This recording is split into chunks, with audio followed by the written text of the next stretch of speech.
જેના અંત્ય બિંદુ એ અને બી છે એમાંથી જ્યારે ત્રિજ્યા દોરવામાં આવશે, બરાબર, કેન્દ્રથી, તો કેન્દ્ર આગળ જે ખૂણો બને થીટા, કયો ખૂણો? થીટા. જે આમ કરો તો થીટા કહેવાય, બરાબર છે. તો અને વર્તુળની ત્રિજ્યા આર હોય તો એ ટાઈમમાં લઘુચાપ APB ની લંબાઈ જોતી હોય તો સૂત્ર થશે પાઈ આર થીટાના છેદમાં 180. જે ખાસ તમારે યાદ રાખવાનું સૂત્ર શું છે? પાઈ આર થીટાના છેદમાં 180. સમજી ગયા વસ્તુ? દાખલો કેમ, સૂત્ર કેવું છે? હવે આવશે ગુરુચાપની લંબાઈની વાત કરી. ગુરુચાપની વાત કરો તો કેમ જવાનું તમારે? A પછી Q જવાનું ને પછી B જવાનું, બરાબર. એટલે જો મોટો ચાપ મળે અડધાથી પણ તેને ગુરુચાપ કહેવાય. તો હવે એ આપણે માપ જોતું હોય તો પહેલાં તો તમારે વર્તુળની પરિમિતિ એટલે પરિઘનું સૂત્ર મૂકવાનું 2πr ને એમાંથી તમારે લઘુચાપ છે એ બાદ કરવાની, એટલે કે માઇનસ પાઈ આર થીટાના છેદમાં 180, બરાબર. એટલે કે તમારે ગુરુચાપ જ્યારે ગોઠવી હોય તો પહેલાં લઘુચાપ ગોઠવાની અને એને જે વર્તુળની પરિમિતિ છે એની સાથે બાદબાકી કરવાની, એટલે તમને ગુરુચાપ તમને મળે. હવે જોઈ લો, લઘુચાપની લંબાઈ અને ગુરુચાપની લંબાઈનો સરવાળો કરો એટલે તમને શું મળશે? તો વર્તુળનો પરિઘ મળશે. જોયું? હવે તમારે લઘુચાપ જોતું હોય, બરાબર, તો વર્તુળના પરિઘમાંથી ગુરુચાપ બાદ કરો તો લઘુચાપ મળે. ગુરુચાપ જોતી હોય તો વર્તુળના પરિઘમાંથી લઘુચાપ બાદ કરો એટલે ગુરુચાપ તમને મળશે, બરાબર. હવે નવો પોઈન્ટ, હવે આવશે વૃત્તાંશ. શું આવશે? વૃત્તાંશ. વૃત્તાંશ એટલે આટલો ભાગ જે આપણે ક્યાંથી સ્ટાર્ટ કરીએ? O A P B, બરાબર. જે આ હું લાઈન કરું, બરાબર. તો કે પીઝા ખાવાનું છે આપણે, પીઝા, બરાબર, માંથી આપણે કટકો કેમ કાઢી લઈએ આપણે, બરાબર છે. તો એને શું કહેવાશે? તો કે વૃત્તાંશ કહેવામાં આવે. નાનો ભાગ હોય તો લઘુ વૃત્તાંશ, બરાબર, મોટો ભાગ હોય તો ગુરુ વૃત્તાંશ. હવે એના સૂત્ર, એની સમજૂતીની આપણે ચર્ચા કરીએ. જે વૃત્તાંશને સંગત ચાપ લઘુચાપ હોય તે વૃત્તાંશને લઘુ વૃત્તાંશ કહેવામાં આવે. આપેલ આકૃતિમાં છાંયાંકિત પ્રદેશ OAPB લઘુ વૃત્તાંશ દર્શાવે છે. OAPB આટલો જે લાલથી લઈ નામ ભાગ છે, કટકો કાઢી લો, એ નાનકડો ભાગ છે એને લઘુ વૃત્તાંશ કહેવામાં આવે છે. હવે આવશે ગુરુ વૃત્તાંશ. જે વૃત્તાંશને સંગત ચાપ ગુરુચાપ હોય એટલે કે ઉપરનો ભાગ, બરાબર, એને ગુરુ વૃત્તાંશ કહેવામાં આવે. અને જે પ્રદેશ છે એટલે કે OBQA, બરાબર, અથવા તો OAQB, તમારે જે પણ કહેવું એ કહી શકો. OAQB આમ પણ કહી શકો, એમાં કંઈ ફેરફાર પડે નહીં. તો એને ગુરુ વૃત્તાંશનો ભાગ કહેવામાં આવે છે. હવે વૃત્તાંશનો ખૂણો એટલે કે કેન્દ્ર આગળ, બરાબર, ત્રિજ્યાની વચ્ચે બે ત્રિજ્યા જે અંત્ય બિંદુ સાથે તમે ત્રિજ્યા જ્યારે બનાવો તો કેન્દ્ર આગળ જે ખૂણો બને, એટલે કોઈ પણ વૃત્તાંશને સંગત ચાપ વર્તુળના કેન્દ્ર આગળ જે ખૂણો આંતરે તે ખૂણાને વૃત્તાંશનો ખૂણો કહેવામાં આવે છે. એટલે ખૂણો AOB કેટલો થશે? તો કે થીટા થશે. હવે બેના સૂત્રની ચર્ચા કરીએ. સૂત્ર શું છે? જો લઘુ વૃત્તાંશનું સૂત્ર બહુ મહત્વનું છે. લઘુ વૃત્તાંશ જે પણ લઘુનું તમે સૂત્ર આવડતું હોય એની ઉપરથી તમને ગુરુનું મળે. તો લઘુ વૃત્તાંશનું ક્ષેત્રફળનું સૂત્ર શું છે? પાઈ આર વર્ગ થીટાના છેદમાં 360. જો સૂત્ર યાદ રાખજો, મિક્સ ન થઈ જાય. ચાપ માટે પાઈ આર થીટાના છેદમાં 180 હતું, ખાસ ધ્યાન રાખજો. અહીંયા પાઈ આર વર્ગ થીટાના છેદમાં 360, બરાબર, ખાસ તમારે મગજમાં યાદ રાખવાનું છે. અને ગુરુચાપ તમારે જોતું હોય તો વર્તુળના ક્ષેત્રમાંથી લઘુ વૃત્તાંશનું ક્ષેત્રફળ તમારે બાદ કરી નાખવાનું. હવે અહીંયા મેન તો તમારે આ સૂત્ર યાદ જ રાખવાનું. આ જે છે ને આને યાદ ન રાખો તો ચાલશે, બરાબર. એટલે કે ગુરુ વૃત્તાંશનું ક્ષેત્રફળ તમારે યાદ રાખવું હોય તો તમારે આ જ યાદ રાખવાનું. એટલે કે વર્તુળના ક્ષેત્રમાંથી લઘુ વૃત્તાંશનું ક્ષેત્રફળ બાદ કરી નાખવાનું. લઘુ વૃત્તાંશનું ક્ષેત્રફળ શું છે? પાઈ આર વર્ગ થીટાના છેદમાં 360. વર્તુળનું ક્ષેત્રફળ તો આપણે આવડે છે, પાઈ આરનો વર્ગ, એમાંથી બાદબાકી કરી નાખવાનું, ગુરુ વૃત્તાંશનું ક્ષેત્રફળ આપણને મળી જાય. હવે મારે લઘુ વૃત્તાંશ OAPB ની પરિમિતિ જોઈએ છે. શું જોઈએ છે? પરિમિતિ જોઈ લો આકૃતિમાં. એટલે કે હું અહીંથી હાલવાનું ચાલુ કોણ? ઓથી, પછી A આગળ આવ્યો, P આગળ આવ્યો, Q આગળ આવ્યો અને O આગળ આવ્યો. જે લાઈન કરેલી છે આ બે લાલ અને આ પેન્સિલવાળું, બરાબર, એની લંબાઈ મારે જોતી હોય તો સૂત્ર શું બનશે? બરાબર, તો તમે જોઈ શકો છો કે બેમાં પહેલાં તો R એટલે 2 વખત ત્રિજ્યાનો યુઝ કરેલો છે, બરાબર. અને જે એટલે આ ચાપવાળો ભાગ છે એ આપણામાં સૂત્ર જોઈ ગયા, કયું છે? પાઈ આર થીટાના છેદમાં 180. જોઈ લો સૂત્ર તમારું આ, બરાબર, એટલે પેલા બે ત્રિજ્યા અને જે આપણી ચાપ એપીબી, બરાબર, એનું જે સૂત્ર છે લંબાઈ એ બેનો સરવાળો કરી નાખવાનો એટલે તમને નાનકડો જે લાઇનવાળો ભાગ છે, બરાબર છે, એની જે લાઇન છે, જે એની લંબાઈ છે એ તમને મળી જાય. આ બધા જો દાખલામાં તમને કામ આવશે એ પ્રમાણેના સૂત્ર છે. હવે એવી રીતે ગુરુ વૃત્તાંશ OAQBની પરિમિતિ જોતી હોય તો વર્તુળની જે પરિમિતિનું સૂત્ર છે 2πr, એમાંથી લઘુ OAPBની પરિમિતિ, બરાબર છે, એ તમારે બાદ કરી નાખવાની. એટલે આપણે લઘુ OAPBની પરિમિતિ છે એનું સૂત્ર આપણે હમણાં પાછળ જોઈ ગયા. શું છે? 2r વત્તા πr થીટાના છેદમાં 180, જોઈને કાઉન્સમાં રાખ્યું મેં, પછી માઇનસ ને પછી 2πr કહી જો, ખાસ ધ્યાન રાખજો, બાકી મિક્સ થઈ જશે, મૂંઝાઈ જાવ. આ સૂત્રો સહેલા છે પણ અમુક વાર દાખલા જ્યારે તમે કરવામાં આવો ને સૂત્રો તમે ખોટા લખી નાખો છો. સૂત્ર હું લખી નાખો ખોટા, બરાબર, ખોટા સૂત્ર લખો એ ગણતરી કરો, તમને એમ થાય કે હાલો દાખલો આપણો સાચો છે, પણ હકીકતમાં ખોટા સૂત્રના હિસાબે તમારો દાખલો કેવો થાય કે ખોટો થાય છે, બરાબર. હવે નવો પોઈન્ટ, વર્તુળનો વૃત્તખંડ. ધારો કે આકૃતિની વાત કરીએ તો અહીંયાથી હું કાટર ફેરવી દઉં શું કરીને, બરાબર છે, આખો ભાગ નીકળી જાય. કયો ભાગ નીકળશે? જો અહીંયા હું અહીં દોરું, આ ભાગ આટલો નીકળશે, એટલો ભાગ આમ, બરાબર, આટલો ભાગ નીકળ્યો. તો આનું મારે ક્ષેત્રફળ જોતું હોય તો આને વૃત્તખંડ જો કહેવાય, બરાબર. તો આપણે હવે એની સમજૂતી મેળવીએ. જીવા અને તેના બંનેમાંથી કોઈ પણ ચાપ વચ્ચેના પ્રદેશને વર્તુળાકાર પ્રદેશનો વૃત્તખંડ અથવા તો સરળ રીતે વર્તુળનો વૃત્તખંડ કહેવામાં આવે છે, અથવા વર્તુળની કોઈ પણ ચાપ અને તેના અંત્યબિંદુને જોડતી જીવાથી ઘેરાયેલા પ્રદેશને વર્તુળનું વૃત્તખંડ કહેવામાં આવે છે. હવે લઘુ વૃત્તખંડ કોને કહેવાય એની ચર્ચા કરીએ. જે વૃત્તખંડને સંગત ચાપ લઘુ ચાપ હોય તે વૃત્તખંડને લઘુ વૃત્તખંડ કહેવામાં આવે છે, અથવા અર્ધવર્તુળથી નાના વૃત્તખંડને લઘુ વૃત્તખંડ કહેવામાં આવે છે. આપેલ આકૃતિમાં છાયાંકિત પ્રદેશ લઘુ વૃત્તખંડ APB એટલે નાનો કમી જાય દોયલો એ દર્શાવે છે. એવી રીતે ગુરુ વૃત્તખંડ કે જે વૃત્તખંડને સંગત ચાપ ગુરુ ચાપ હોય તે વૃત્તખંડને ગુરુ વૃત્તખંડ કહેવાય, અથવા અર્ધવર્તુળથી મોટા વૃત્તખંડને ગુરુ વૃત્તખંડ કહેવાય. અને આકૃતિમાં શું આવશે? PQA, બરાબર છે, જે આખો ભાગ છે એ આકૃતિ કેવી થશે? જો આવી થશે, આકૃતિ આવી થશે, મોટો થશે આમ, બરાબર. આ ગુરુ વૃત્તખંડ અને જે નીચે દોરવું એ આપણો કયો થશે? નાનો. આ બે જોઈન કરું એટલે આપણો આખો બની જશે, તો કે વર્તુળ બની જશે, બરાબર. હવે આપણે થોડાક એની સમજૂતી અને સૂત્રની વાત કરીએ કે લઘુ વૃત્તખંડનું ક્ષેત્રફળ બરાબર લઘુ વૃત્તાંશનું ક્ષેત્રફળ માઇનસ, બરાબર, માઇનસ તમે જો આકૃતિમાં, બરાબર, કે ભાઈ આખો વર્તુળ છે એમાંથી મારે આટલો ભાગ જ જોઈએ છે, બરાબર. પણ તમે આટલો ભાગની વાત કરો તો એ શું છે? આપણો વૃત્તાંશ છે, લઘુ વૃત્તાંશ. અને નાનકડો ભાગ છે એ તો ત્રિકોણ છે. તો લઘુ વૃત્તાંશમાંથી ત્રિકોણને બાદ કરી નાખો તો આપણો વૃત્તખંડ લઘુ વૃત્તખંડ મળી જાય. સમજાણું? આખો ભાગ છે OAPB એ આપણો લઘુ વૃત્તાંશ છે. શું છે? લઘુ વૃત્તાંશ, બરાબર. પણ આપણે તો આટલો ભાગ જોઈએ, બરાબર છે. તો એમાંથી તમારે ત્રિકોણ જે છે એનું ક્ષેત્રફળ તમે બાદ કરી નાખો એટલે તમને વૃત્તખંડનું ક્ષેત્રફળ તમને મળી જાય, લઘુ વૃત્તખંડનું ક્ષેત્રફળ તમને મળી જાય, બરાબર. આ ખાસ તમારે યાદ રાખવાનું. હવે એનું સૂત્ર, બરાબર, લઘુ વૃત્તખંડનું ક્ષેત્રફળ લઘુ વૃત્તાંશમાંથી તમારે ત્રિકોણનું ક્ષેત્રફળ બાદ કરી નાખવાનું, બરાબર. જે જીવા દ્વારા જે એની ત્રિજ્યા દ્વારા બનતો જે આપણે શું છે તો કે વર્તુળ ત્રિકોણ છે. હવે ગુરુ વૃત્તખંડનું ક્ષેત્રફળ શું કરવાનું? તો કે જે મેન વર્તુળનું ક્ષેત્રફળ છે, કયું વર્તુળનું ક્ષેત્રફળ છે એમાંથી તમારે લઘુ વૃત્તખંડનું ક્ષેત્રફળ બાદ કરી નાખવાનું. એનો મતલબ એમ કે જ્યારે તમને ગુરુ વૃત્તખંડનું ક્ષેત્રફળ પૂછે તો તમારે લઘુ વૃત્તખંડનું ક્ષેત્રફળ હોવું જોઈએ. લઘુ વૃત્તખંડનું ક્ષેત્રફળ ગોઠવા માટે તમારે વૃત્તાંશ જોઈએ અને ત્રિકોણનું ક્ષેત્રફળ પણ જો. વિચાર કરો કેટલા દાખલા ગણવા પડે. ગુરુ વૃત્તખંડ પૂછાય એટલે પહેલાં તો તમારે વૃત્તાંશનું ક્ષેત્રફળ ગોઠવાનું, પછી ત્રિકોણનું ક્ષેત્રફળ ગોઠવાનું, એ બેની બાદબાકી કરવાની એટલે તમને લઘુ વૃત્તખંડનું ક્ષેત્રફળ મળે.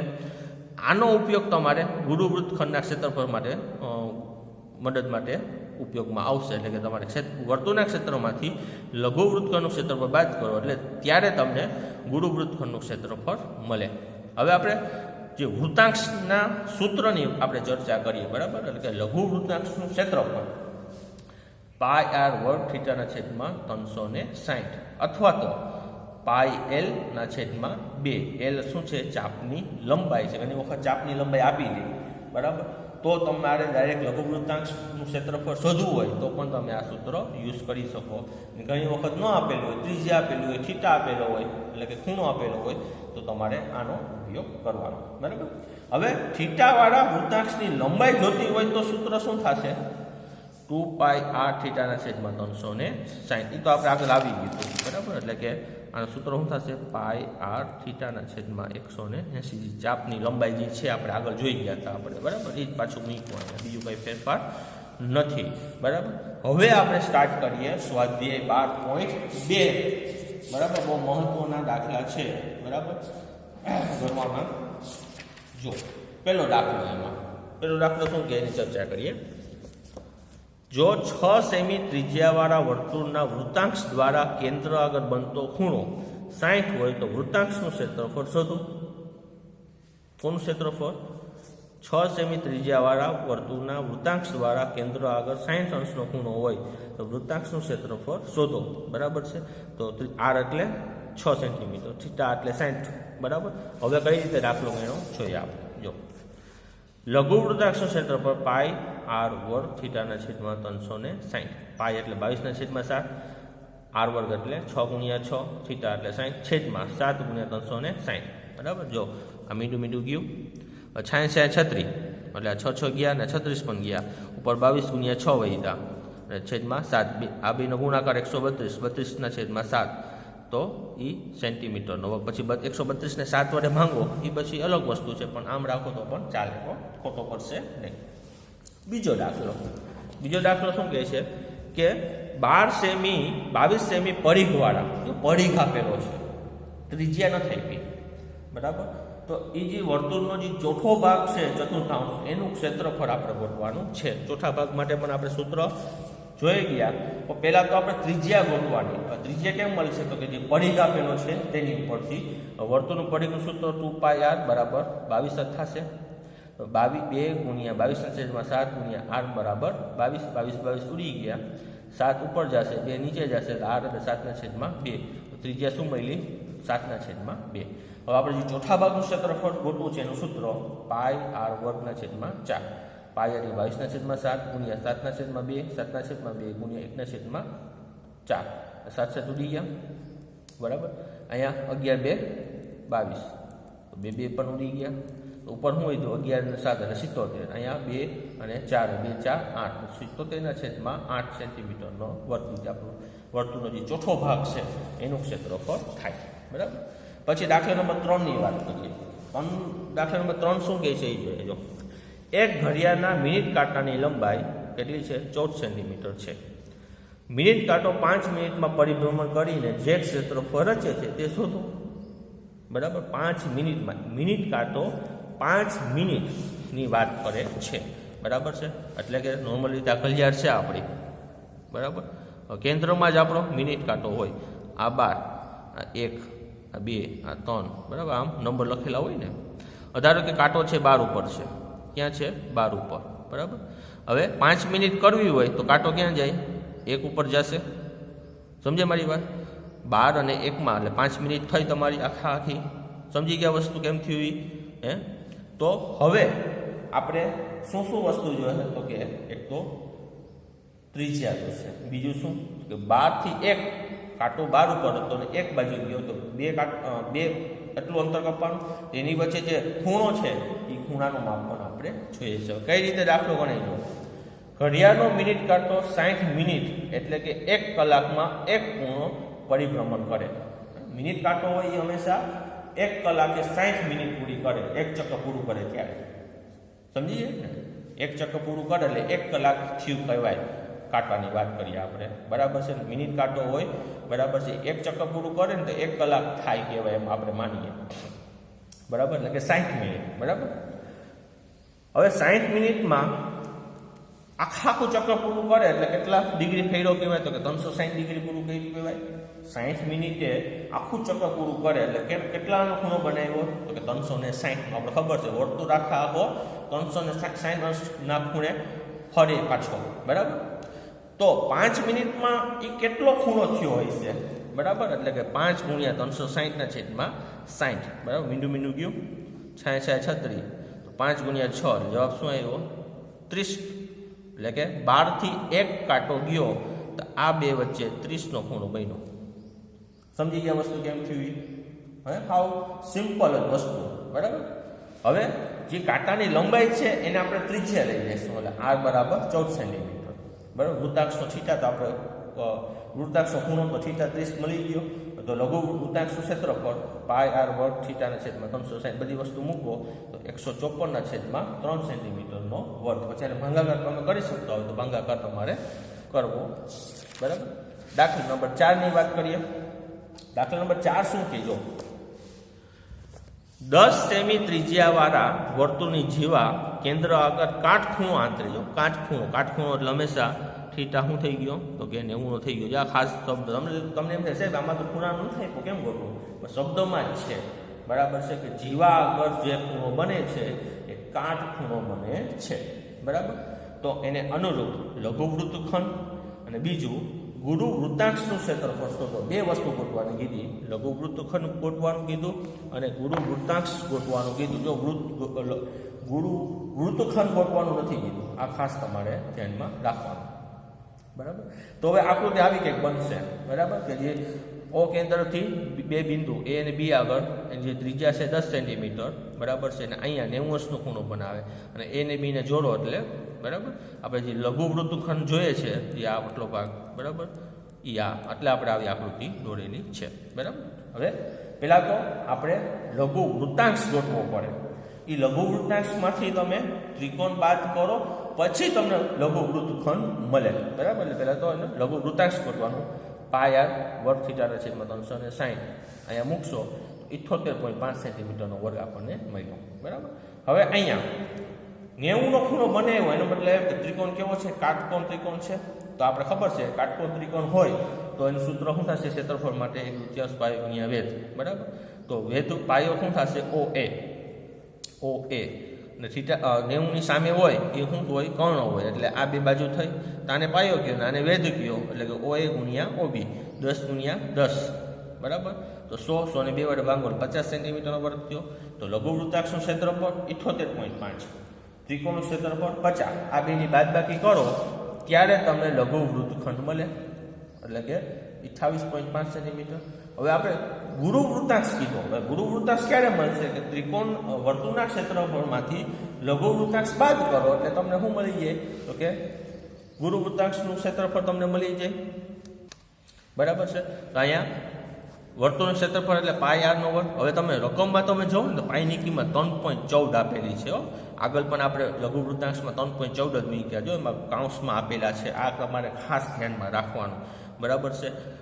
ન આપેલું હોય તો જ 22/7 લેવાનું. તો અહીંયા ગુરુ વૃત્તાંશનું માપ શું મળશે? 235.5 સેન્ટીમીટરનો વર્ગ. આપણો શું થયો? તો કે જવાબ થયો. 5મા દાખલાની વાત કરીએ. 5મો દાખલો એવો જ ખતરનાક દાખલો છે જે પરીક્ષા માટે હું IMP, બરાબર. શું કીધું? કે 21 સેમી ત્રિજ્યાવાળા વર્તુળનું એક ચાપ કેન્દ્ર આગળ 60નો ખૂણો બનાવે. r એટલે 21, θ એટલે 60, બરાબર. હવે આપણે 3 દાખલા પૂછ્યા. જો ચાપની લંબાઈ πr/θ/180, ચાપ વડે બનતા વૃત્તાંશનું ક્ષેત્રફળ એટલે કે લઘુ વૃત્તાંશનું ક્ષેત્રફળ. ત્રીજો અનુરૂપ જીવા વડે બનતા વૃત્તખંડનું ક્ષેત્રફળ એટલે લઘુ વૃત્તખંડનું ક્ષેત્રફળ. વિચાર કરો કેટલી વસ્તુ પૂછી નાખી આ, બરાબર. 3 દાખલા પૂછ્યા, બરાબર. હવે થીટાને આર તો આપેલા છે સૂત્ર. ચાપ આપણે આકૃતિ દોરી એટલે આવી આકૃતિ બની આપણે, બરાબર. તો આપણે પહેલાં તો A, P અને B ગોઠવાના, એટલે કે APB ની ચાપ ગોઠવાની, બરાબર. પછી શું ગોઠવાનું? વૃત્તાંશ ગોઠવાનો કયો? OAPB. અને પછી વૃત્તખંડ ગોઠવાનો APB, બરાબર. 3 વસ્તુ આપણે ગોઠવાની છે, ખાસ ધ્યાન રાખજો. પહેલાં તો ચાપ ગોઠવીએ. πr/θ/180, π 22/7, r એટલે 21 × 60/7 × 180. મીંડું ગયું, બરાબર. પહેલાં તમે આવજો ભાઈ 22 એટલે 2 ગુણ્યા 11 21 7 3 21 60 એમ રાખ્યા 7 ગુણ્યા 180 એટલે 60 ગુણ્યા 3 એટલે 60 60 ઉડી ગયા 3 3 ઉડી ગયા 7 7 ઉડી ગયા વધ્યા શું 2 ગુણ્યા 11 એટલે 22 મહિલા આની એ પી બીની લંબાઈ ચાપની લંબાઈ લઘુ ચાપની લંબાઈ 22 સેન્ટીમીટર. હવે વૃત્તાંશ ગોતીએ આપણે ઓ એ પી બી એનું સૂત્ર પાઈ આર વર્ગ થીટા છે 360 મૂક્યો એટલે શું જવાબ આવશે 221 સેન્ટીમીટરનો વર્ગ આપણે આવ્યો. હવે આપણે ત્રિકોણ તમે જો તો કે આપણે જે ત્રિજ્યા આપી 21 સેન્ટીમીટર આપી બરાબર છે એટલે કે સમબાજુ ત્રિકોણ થયો. ત્રિકોણ કેવો થયો તો કે સમબાજુ ત્રિકોણ થયો બરાબર છે. તો સમબાજુ ત્રિકોણ માટે આપણે થોડી ચર્ચા કરી કે ત્રિકોણ ઓ એ બીમાં ખૂણો ઓ 60નો ઓ એ અને ઓ બી 21નો છે. તો એનો મતલબ શું કે એ અને બીનો સરવાળો શું થશે 120 થશે બરાબર. અને ખૂણો એ અને ખૂણો બી સરખા છે એનો મતલબ એમ કે ત્રણે ખૂણા કેટલાના છે 60ના. ત્રણે ખૂણા 60 ના હોય એટલે કે ત્રણે ખૂણા સમાન હોય તો બાજુના માપ પણ સમાન હોય એટલે કે ત્રિકોણ કેવો થયો આપણો સમબાજુ ત્રિકોણ થયો. હવે સમબાજુ ત્રિકોણનું ક્ષેત્રફળ માટે આ સૂત્ર છે આ ખાસ યાદ રાખવાનું વર્ગમૂળમાં 3/4 ગુણાકારમાં બાજુનો વર્ગ બરાબર.